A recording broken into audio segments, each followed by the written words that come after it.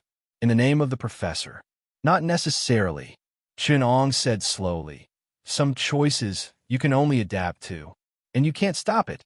I'm not someone who uses killing to solve problems. Sometimes it's more rewarding to learn from nature. Survival and adaptation are very simple choices. You will find that the instinct engraved in your genes is the instinct to obey nature. It's not difficult to adapt, is it? Chenong looked at the professor's uncertain eyes. He slowly came to the glass pillar in front of Magneto. He gently opened the magnetized atomic silicon material on the surface, and the transparent glass slowly descended. The light blue nutrient liquid solidified in the pillar. Countless complex and precise structures and chemicals were attached to this blue pillar. Chun-Ong slowly brushed past the blue tomb of civilization and sighed. There was once a great civilization here. They were intelligent, simple, full of struggle and the will to improve, but in the end, only the tomb of civilization was left here. Their carrier of civilization died and exists here, but the spirit of their civilization is still alive. 7 seconds is indeed a shocking number. Magneto also sighed. No one faced the rise and fall of a civilization. Even Magneto was shocked that he was able to remain indifferent to such a situation. Chun-Ong held a granulation and said to the professor, "In the universe, there is a civilization called Helium Flash. Their civilization has a mysterious mystery. Whether the things that make up this civilization are intelligent creatures or not, or even living creatures, is questionable. I think they are intelligent creatures, although their lifespan is only 1 microsecond. That is, 10, 18 seconds, a billionth of a second. This kind of intelligent creature, which is a neutral pi meson in the helium element, will emit 2 photons at the end of its decay. The only intelligent choice these creatures make is to decide their own flickering light before death. 2 photons emitted at a specific frequency are red light, and 1 photon emitted at a specific frequency is white light. This is the only thought it makes, and the helium element that receives the 2 photons also begins to form and reproduce this little life. Intelligent neutral pi meson is the flash of life and also the flash of wisdom. From the 30th minute this flash appeared in this universe, the Milky Way began to collectively flash, and then it flashed for 59 minutes and 59 seconds. After an extremely small amount of time, the universe began to flash, and an hour after the flash, the universe was destroyed. In just 1 microsecond, the simplest thinking and judgment each time, but in the vast universe, the flower of destruction bloomed. Superthinking creatures, the extreme speed of their sense of time, brought about their leaps and bounds of evolution. With the speed of human thought, it takes at least 10 milliseconds to make the simplest judgment, and the 7-second civilization needs 1 nanosecond, which is 1/1,000,000th of human time, and the helium flash civilization is only 1/1,000,000th of human time. The epic journey of civilization, the helium flash civilization, the 7-second civilization, and the ESP creatures, these fantastical civilizations made the two of them fall into a deathly silence. Magneto remembered that when he first saw the 7-second civilization, it was just a group of weak insects in the beginning, but in 5 minutes, it had become a more troublesome species. In 10 minutes, it was already a strong challenger to human civilization.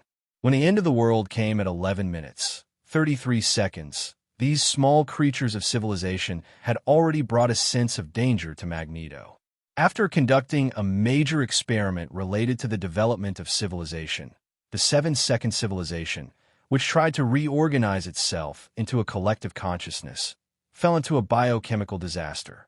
This terrifying speed made Magneto dispel all thoughts of competition. If humans encountered such superintelligent creatures, they would not be the ones facing the crisis of destruction. To be continued. Chapter 111. Rex. The professor looked at the granulation in Chun-Ang's hand, and his heart trembled. With the speed of light propagation, 1 hour is far from enough to reach the nearest star system. Even a photon civilization can't be that fast. The professor stubbornly retorted. He did not want to admit his fear of the granulation in Chun-Ang's hand. Compared to Skynet, this kind of creature was more terrifying. Humans were not afraid of encountering enemies they could not defeat, but they were afraid of enemies they could not catch up with. The horror of superintelligent creatures was that normal intelligent creatures were completely uncompetitive in front of them. Chun-Ang seemed to have seen through his fear. He smiled and said, "That's why it's a civilization, not a plague. A civilization can create the impossible. It can surpass your imagination and create all the impossible miracles. But a plague doesn't have such power. Don't be afraid, Charles. Superintelligent creatures are not as terrifying as you think. In fact, most superintelligent creatures can evolve to this level of civilization.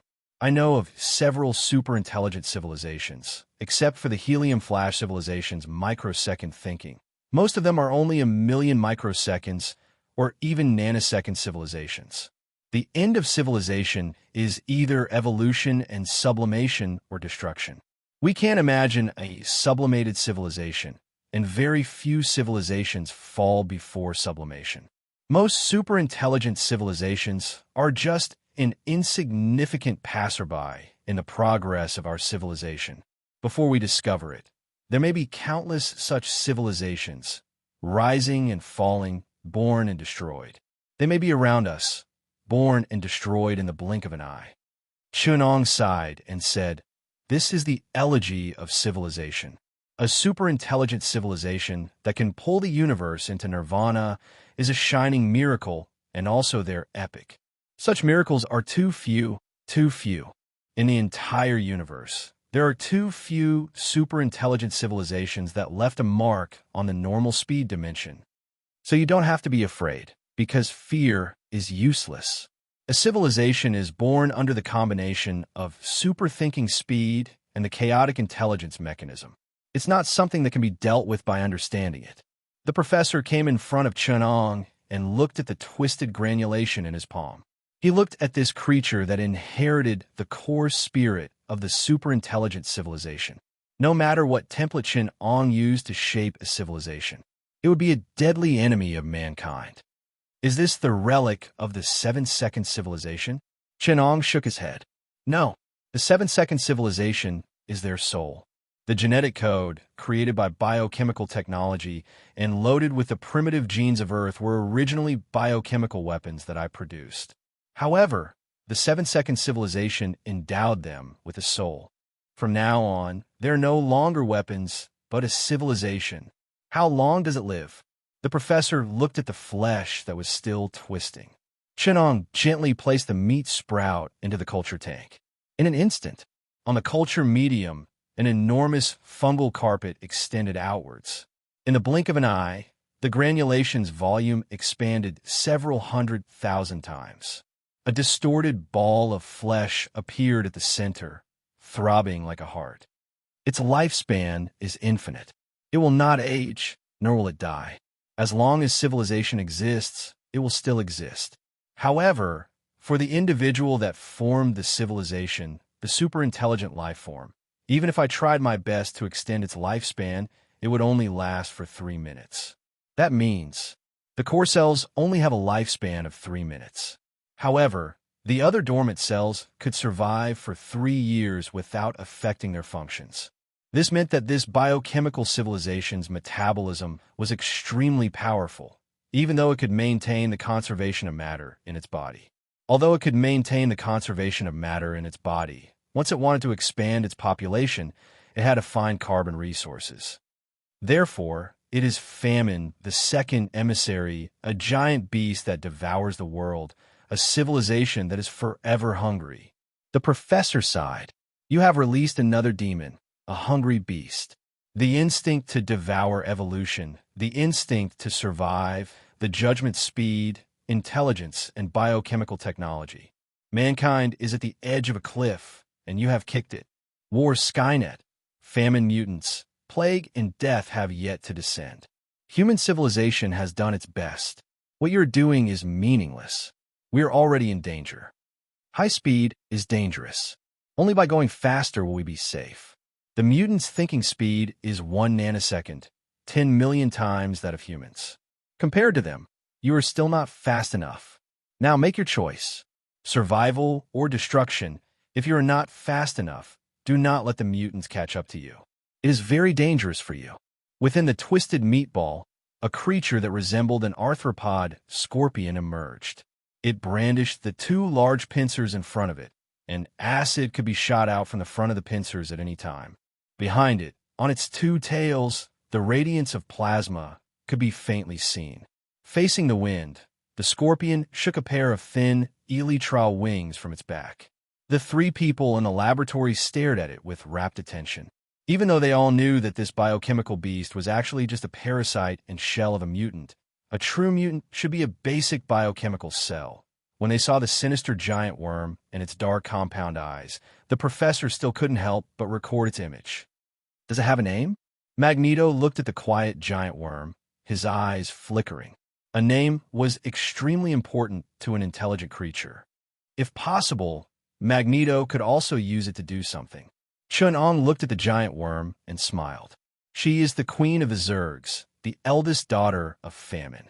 On the day she was born, every desert and ice field on Earth whispered a name. The Queen of Blades, Kellygon. The whole world will remember this name. The Queen of Blades stretched her limbs and hissed. Her sharp and low voice spread from Manhattan to the rest of the world. All the mosquitoes around the world seemed to feel uneasy. At that moment, they stopped moving. Looking at the back of the Queen of Blades, there were 4 to 5 small clones. In the lab, Skynet quickly wrapped them up. The sealed metal compartment that carried them was controlled by magnetic beams, and its physical properties were astonishing. Magneto watched it all leisurely, but the professor could not hold it in anymore. Stop it. Apocalypse, stop it all. The professor pleaded. Chin-Ong said regretfully, I have already helped them make the decision. Now, it is time for them to make their choice. On the Skynet base, 5 electromagnetic cannons were aimed at North America, the Middle East of Asia, the North Sea of England, the Caspian Sea of Central Asia, and Siberia. These 5 major oil production areas accounted for 70% of the world's total oil production and 25% of the world's energy supply. These were the lifeblood of the world, the lifeblood of industry. Every year, The increasingly declining oil industry would think of this day like a nightmare. This was the turning point of the world's energy development and also the elegy of the old energy sources. Today, the oil industry was completely buried. The governments of the new energy and traditional industries, who were hesitating about the future and the present, would also find out that someone had made the decision for them.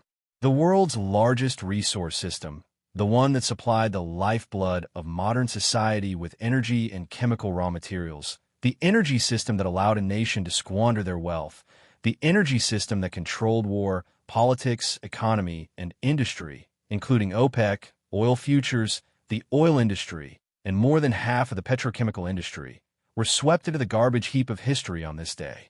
The apocalypse once again showed its terrifying dominance. In the North American Special Operations Command Room, dozens of generals rushed into the command room. Inside, a three-dimensional projection of the Skynet base was suspended in the middle with 5 red dots flashing on its top. The white-haired old general came in front of the projection, and the surrounding soldiers saluted respectfully. Skynet has an abnormal reaction. It is suspected to be preparation for the electromagnetic cannons. It has been confirmed that the electromagnetic reaction is a solid metal bullet.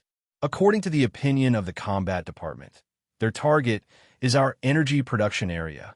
General, please give the order to protect the production area. The old general waved his hand and frowned. Go confirm it again. The professor sent a message. It is confirmed to be a biochemical attack on the 5 production areas of the Middle East, North America, Europe's North Sea, Central Asia, and Siberia. Threat level: AA.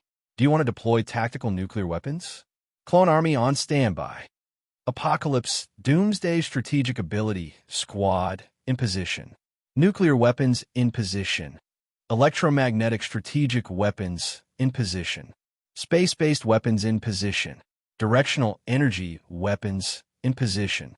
Skynet's space-based satellites are attacking us. Skynet's lunar base's matter wave weapons and gravitational wave weapons are in preparation. Satellites in low Earth orbit have been detected being hit by superluminal particles. New York's Skynet base has detected a 3-phase bomb.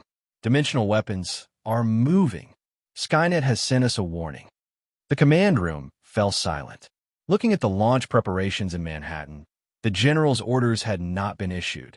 His adjutant could not help but say, "General, please give the order. Let's fight Skynet to our heart's content. We have no chance of winning.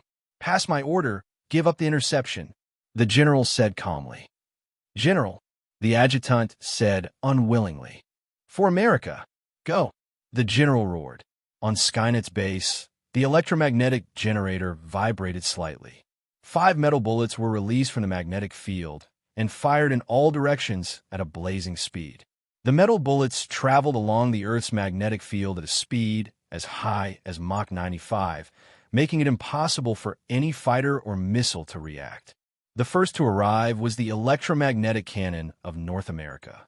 The metal cartridge slid into the sky along the magnetic field line. When it rose to the stratosphere, it plunged down and smashed into the oil well in the Gulf of Mexico at an extreme speed. The shell easily broke through the Earth's crust and drilled into the bottom layer, setting off huge waves. Skynet's precise control allowed the warhead to smoothly enter the ground where the oil field was located. At the same time, in the Middle East, the Caspian Sea, the North Sea, and Siberia, the same situation was happening one after another. High-speed electromagnetic cannons destroyed the buildings on the Earth's crust and drilled into the ground. The metal bullet casings melted silently, revealing the body tissues inside. When the dark oil came into contact with these tissues, a layer of fungal carpet was laid on top of the oil. The fungal carpet spread endlessly towards the depths of the oil field. The fungal carpet grew rapidly, breeding flesh cocoons one after another. Some huge, unknown tissues were quietly growing on the fungal carpet. A mutant broke out of the flesh cocoon and roared into the sky.